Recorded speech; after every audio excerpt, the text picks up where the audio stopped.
I had were with a little bit of writing stuff. Now, I'm going to start with something really minor, but I really think it would have changed the tone of it, and I can't believe they didn't do this. And to me, it's completely obvious that they should have done it. So the opening sequence, they open the movie with the video of Sarah Connor for some reason. They removed the name of Soberman. Yeah. Okay. I don't know if they would have had to pay the actor because they said his name, but I've seen Terminator 2 enough times to know that they removed Soberman!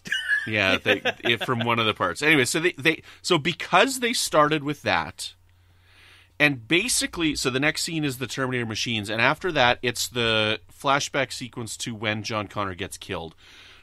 When I'm watching it the first time, it felt like a dream sequence to me. And it really took me out of it. Because I'm like, this is a weird way. Because it reminded me of Sarah Connor's dream sequence in Terminator 2. Because it was in slow motion. Okay, now, one of the problems I had with this movie was there was too much slow motion in this movie. But the slow motion in that dream sequence made me think of the dream sequence from Terminator 2. And then it turned out to not be a dream sequence. So I thought she was going to wake up from a nightmare.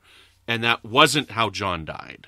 When that scene should have been is when they were in the hotel room and Sarah was sitting on the bed. That is when they should have shown that scene. Right? Because I believe it would have had more impact because Sarah Connor's coming out of there. Where did she come from? What's going on? What's she been up to? Where's John? Where's your son now? Where's John? Mm-hmm. Right? And then they give you the real. I cannot believe that nobody thought of that. That would have been way, way better. I agree with you. Obviously, the Terminator franchise has flashbacks. That's part of the DNA of how these stories are told. This film itself has flashbacks and flash forwards at various points. Yeah. So it would not have felt random and out of place. Maybe they just wanted to get it out of the way. I don't know. Because you're right. You start out, and I don't know why movies do this. They want to, and that's the problem with this kind of movie. They want to get you with the nostalgia, but then also throw all that away and give you something new. It's like you're literally showing us footage of Terminator 2, one of the best films of all time. Mm-hmm. Why do you set yourselves up for failure that way? Because you're right. You think about the future war and all that stuff, and then they show us a little bit of the future war, but it's not. It's probably the weakest future war clip we've ever seen. Like, why are they coming out of the water? It makes no sense. So anyway, and then we transition to this, flashback, and again, it was amusing that it's like 3 years later and John Connor is like the same age. But all that being said, amazing special effects. It is interesting to actually see a Terminator succeed at its mission, which also sucked because again, after all they've been through, he just kills him while he's getting a frickin' pina colada. Well, that is what fundamentally, I must on a fundamental level disagree with the direction of the story here, because if you think about it. Terminator 2, the whole sacrifice at the end. There's one more chip. I have to sacrifice myself for the future, right? But he's fulfilled his mission in protecting John, so that's why he could leave, right? That is a powerful ending. That's one of the most powerful endings of any science fiction film, dare I say film. So, I mean, when I saw it as a kid, I got emotional. I was like, because you put yourself you put yourself as John Connor. He's finally found a friend, a father figure, but now he has to sacrifice himself to protect him one last time, right? Which teaches John how to sacrifice. Yes, right. In theory, in the future, right? But this film undoes all that because 3 years later, Terminator just shows up and kills John. So the objective of Terminator 2 wasn't just to have John survive that event, but survive for the future, Yeah. And the Terminator, the Terminator killed himself. That T-800. Mm-hmm. Had he stayed around, he could have protected John, right? So it's like it just undoes the ending. And I know they thought they were being real clever. Like, oh, you changed the future, so now the future changed. And where did this Terminator come from? Oh, well, Skynet sent a lot of Terminators back. Skynet doesn't exist anymore. Yeah, exactly. That's the problem. See, to your theory, Brandon, I would have been more on board and embraced it more if they went all in with, now it's a time war. That's your kind of philosophy of it, right? So now Skynet's doing this, it's doing that, there's all this, there's all that. But instead, they decide, and it's a bizarre choice, because Skynet doesn't exist anymore. So all these other Terminators are from Legion, which, by the way, they don't flesh out any of that. by the way. Right. They just say, hey, guys, you know Skynet? Well, that's kind of what Legion is. It's kind of like The Force Awakens, Brandon. It's like, you guys remember the Empire? That's kind of what the First Order is. And then there's no explanation, right? So why do these Terminators look like the Skynet Terminators when they're something completely different? Did they buy the plans from Cyberdyne? Like, who knows, right? They just didn't give us enough if you're going to radically change that way. I don't know. That needlessly convoluted the plot by making it Legion and not Skynet, because then it's like... It doesn't need to be something different. Well, no, it could I just think be Skynet again. The reason why they didn't do it is because they wanted Sarah and John to have some victory. Like, yeah, we stopped Skynet, but something else happened. But right? now it's even worse. Well, I don't know. So, I know we're going all over the place here, but no. But this is why we talk about these movies, okay? Because up until now, I haven't had as much of a problem with the direction that they've taken any of these movies, and I've been having fun as we go along. And I was really, really looking forward to this movie, okay? And I don't hate this movie. Okay, but I have some problems with some of the choices, and that's the major one, okay? It doesn't need to be something different, and being something different, so if they stopped it, then it doesn't make sense that another Schwarzenegger bot killed him. It should have been some other type of bot. But the only reason is that now we've got this Schwarzenegger bot stuck in time, because mission is done, and he develops and whatnot. But to me, because it's a Schwarzenegger bot, a T-800, it doesn't make any sense to me that he's the one sending these text messages to Sarah for John. He shouldn't care. His mission was to kill John. He's been programmed that John is the enemy. He should never, ever recoup from that. Fine, he evolves as an intelligent life form because, as we saw in Terminator 2, exposure to humans lets the T-800 advance. The theatrical cut, right? That's Which funny. is Like fine. Okay. this negates the special edition with the chip, Right. but that's fine. I don't care about That's that. fine. Okay. Yeah. But so fine. He has a complicated relationship with the non-physical relationship with this woman and her son, which is fine. Our relationship is not physical. But he loves them nonetheless, and they clearly love him, and I'm fine with that. That was bizarre, but very fascinating. We'll talk about it more. Yes, very fascinating. But the fact that he's sending these text messages to Sarah for John doesn't make sense, because John was his mission to kill. He should never change his mind on him. Well, I don't know. That doesn't work for me either. I think what they were trying to imply is that he tells Sarah that they defeated Skynet, and that set him free. So I think perhaps that's what they're trying to imply, but that should not matter because they're not connected like through the internet, which also doesn't make any sense. How he detects, how does he aware of time travel from a different AI from the future than where he was sent from? That makes no sense either. He shouldn't even be able to find out when these Terminators are showing up. But I think that's what they were trying to imply. One, that he had been that because Skynet had been defeated, that had broken him free of his program, and two, that because of raising a stepson, that he had learned what it was like to be a parent and therefore understood what he took from Sarah. I mean, that's what they were going for. But John is still the enemy, though, to him, so that shouldn't matter. He should never change those feelings towards John. If he's the one that killed him, and that's the last thing he does, he should never change his opinion of John. I agree with you. I'm just saying that's what they want. That is the journey they want you to go on with that character.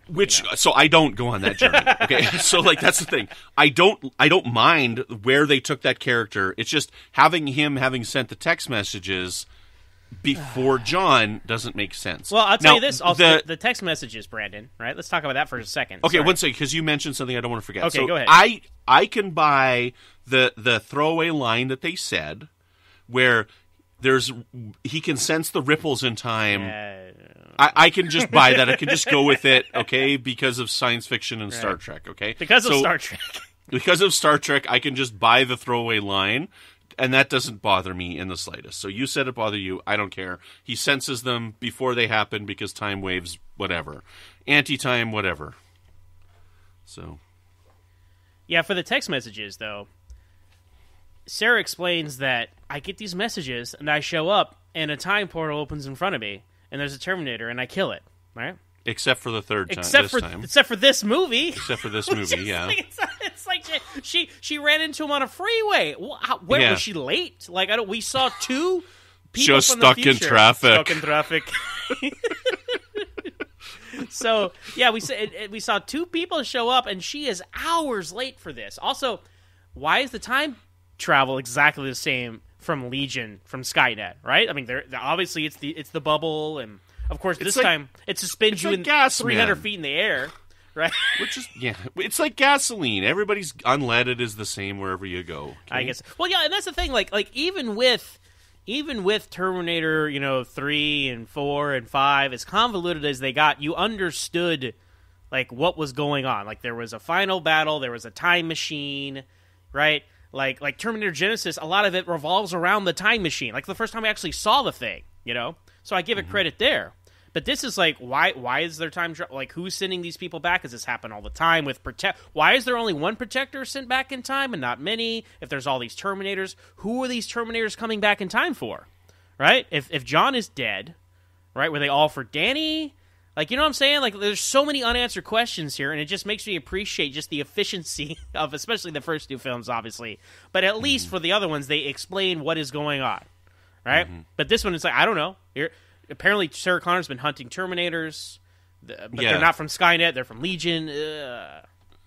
I don't. Yeah, and who are they coming for? I don't know. Exactly. That's actually a good point that I didn't even think of. But yes, who are they coming for? So that's a really and good were point. there other Arnold Terminators roaming around that Sarah had to find and kill because she's like, Skynet sent many Terminators for John. Like, that is such a lame attempt at a retcon. I don't know. I know we're going all over the place, but there are a lot of fundamental issues with the story they chose to tell. I take problem with the fact that John Connor has become more and more not a part of the story as the movies have continued. Like, we've gone from, he is the savior of humanity in the future, and he must be protected, to pathetic in Terminator 3.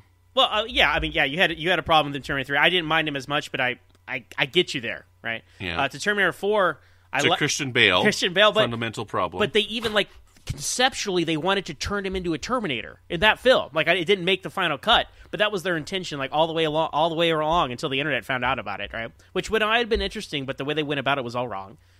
And then he's kind of a supporting character in his own movie. Then he's the villain in Genesis. Yeah. They turn him into a Terminator, and now they just kill him off as a kid. I'm like, what? What is wrong with John Connor? Why are you guys so dead set on not using him as a main character? Like, I just don't understand. I here's the deal. Here's the bottom line with this movie. As if there were any doubt. The Terminator story is over. It's over, right? Mm-hmm. But they had to convolute new ways to keep it going, and this is what they did. So what this is this is a repackaged Terminator 1 and 2 and 3 with elements of 4 and 5 in there yet again, right? And again, I point to Salvation, and I say, at least they did something different, Brandon. Okay, so let me go to, at least they did something different with Genesis, too. That was different, okay? But I digress. Now, another major problem that I had with this story is, why did they give the fake out of Sarah Connor having the line of, your son is the key to this. Your baby is why we're here to protect you. Why did they have that fake out? Because the whole time I'm watching this, I'm like, no, they're going to tell us that it's her that they're saving and she's going to be the military leader because she's acting like a military leader all the time. Right? Like, I don't understand the need for that baloney fake out. And I had a problem with that the first time, and it didn't become clear to me on the second time as to why they did it either. Because we're at a point right now, and this is the only thing, I was telling my friends about this when I was watching the movie, the only thing I can think about this is they used it as a way to maybe diffuse male fandom. Because, like, men don't seem to like it when powerful women are in movies like this. Like, I don't understand what frickin' movies these people are watching. Well, right? I think that's an unfair generalization, but yes, if you read the media buzz about it, there seems to be a lot of buzz about that. Yes. Like, I look at the male response to Mad Max Fury Road. I look at the male response to Ghostbusters, which I haven't seen Ghostbusters, okay? But I mean, like, so I'm thinking that's why they did it. But I might be wrong. But that's the only answer that I can come up with because it doesn't make sense. We are at a time right now where we're fully acceptant of strong female leads in movies. Why do I need a fake out that they're saving her because of her womb? Well, they try to do like a clever twist, right? I think that they thought they were being clever. Right? It's One, not. It's not. Okay, It's not. It's not. Two, there's that line of, you're not going to give birth to some